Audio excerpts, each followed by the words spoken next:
Habitaux. Merci Monsieur le Président. Merci à tous les deux de venir vous prêter à cet exercice d'audition par cette commission.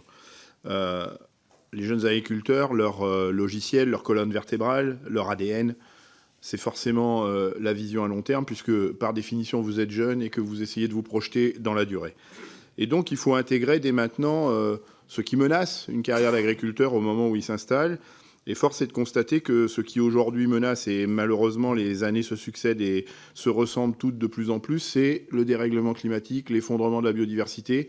Et donc nous, élus, devons essayer de travailler sur les politiques publiques, les réglementations qui vous permettent dans ce contexte-là, continuer d'être agriculteur. Et vous parliez d'installation, d'attractivité, de viabilité, de vocation. Je pense que si on n'est pas au rendez-vous de cette logique-là, on n'arrivera plus à attirer des agriculteurs. Et donc, on doit travailler sur les deux piliers qui constituent le revenu des agriculteurs. C'est bien sûr la juste rémunération de vos produits. C'est ce que tentent de faire pas bien les lois Egalim sur la table aujourd'hui. Il faut qu'on progresse significativement sur ce sujet-là.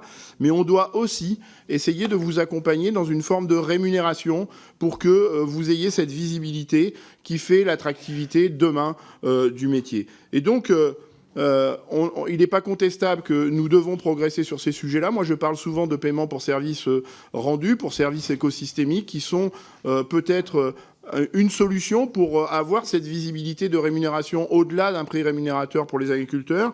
Et au moment de l'installation, même si on ne conteste pas l'intérêt des dotations de jeunes agriculteurs, des aides au moment de l'installation qui sont un coup de pouce donné aux jeunes candidats à l'installation, je pense qu'il faut qu'on donne une vision à long terme de ce que peuvent être les politiques publiques autour de ces rémunérations pour que, justement, vous puissiez réussir à voir dans la durée comment vous pouvez vous projeter en tant qu'agriculteur sur fond de dérèglement climatique et d'effondrement de la biodiversité. Donc voilà, c'est l'équation, je pense qu'il faut qu'on essaie de résoudre ensemble avec vous, qui représentez les générations futures. Et donc, je rejoins mon collègue Julien Dive.